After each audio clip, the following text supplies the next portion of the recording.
our job is to sit with people, to give them a space to feel supported, to feel loved, to feel valued, and that is where healing happens. I'm so excited to show you guys on this journey. I will be sharing the ins and the outs of how I survived this tough field, as well as what I've learned at George Fox and why I loved the program so much. My name is Chascity-Mae Sarmiento, and I am a George Fox MSW graduate.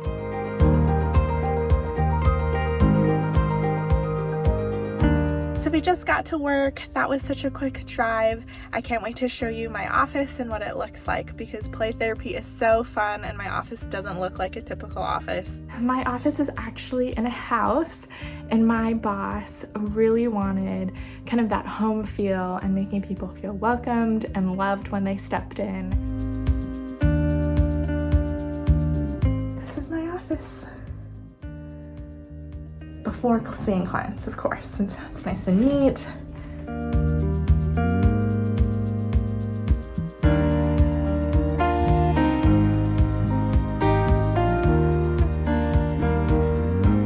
So I just finished a play therapy session.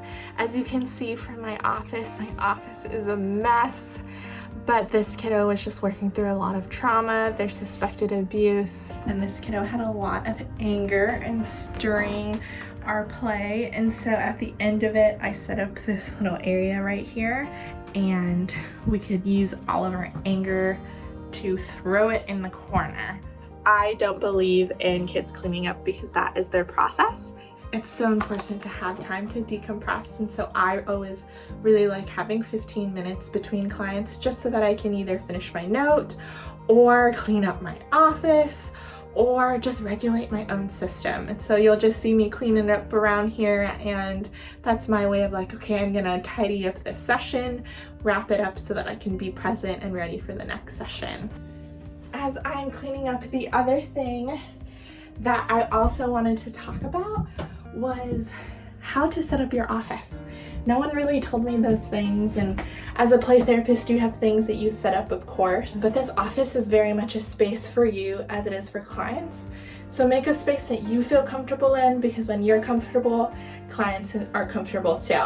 Here is my office space now that I've cleaned up after a session. It is ready for a new client to come in and create their own story.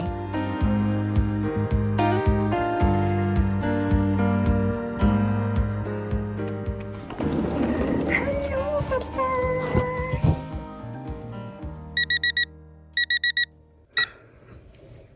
Good morning, babies.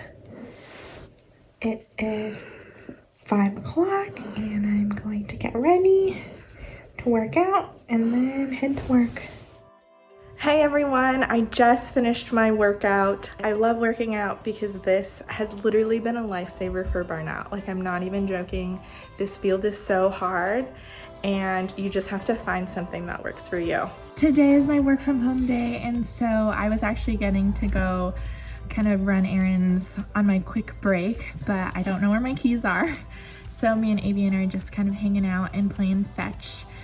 Avian is my therapy dog that I sometimes do animal assisted therapy with when he is in the mood to do it.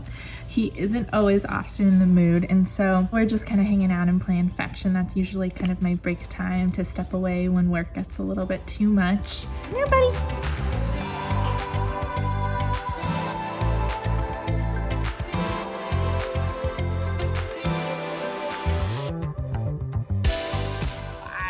Decided to step out of the office and go down the street to a local coffee shop. I think it allows me to kind of just decompress and be in a different environment and be more productive than I would in my office, because sometimes I just lounge on the couch, if I'm totally being honest. Just thinking, what are some things that I wish I knew as a student or going into the social work program? And one of the things that is super important is when you're in your internship, if you are doing direct client work, ask all the questions about how to do notes, progress notes, intake notes, contact notes, all the things. So that is so important. It isn't something that necessarily is taught in school just because every agency does it differently, but if you can gain a basis of what agencies do, then you'll have so much more knowledge going into your first job. During your program, you are gonna do a whole bunch of research papers, and let me tell you, like, use that time to research about topics or things that you are most interested in and think that you will use in your career. Because once you get into it, you will have no time. Absolutely no time to do any research. Those assignments are not for nothing. Take advantage of them. Pick the brains of your professors because they're so smart. One of the tips that I will give you is to keep all of the interventions that you talk about or you learn in your classes. Keep those, keep the paperwork, because that helps you to create a foundation. Counseling is so hard. We aren't here to fix people because that's not our job. Our job is to sit with people, to give them a space to feel supported, to feel loved, to feel valued, and that is where healing happens. I enjoy every aspect of it. I enjoy seeing clients grow.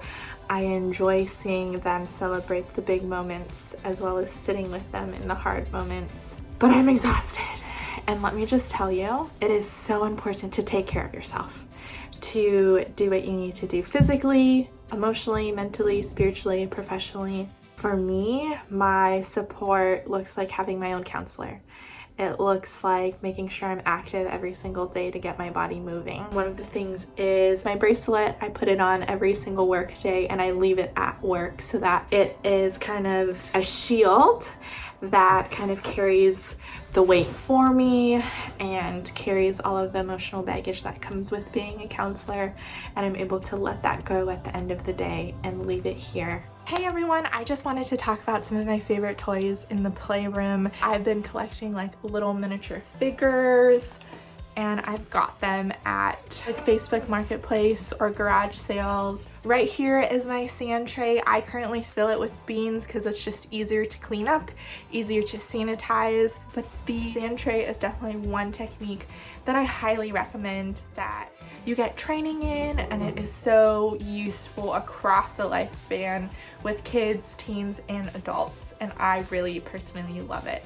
I just love these couches. They are called a nugget couch. If I could choose a few things to only have in my office, this nugget couch would be one of them, because I think it allows kids to really use their imagination to step into their world a little bit more.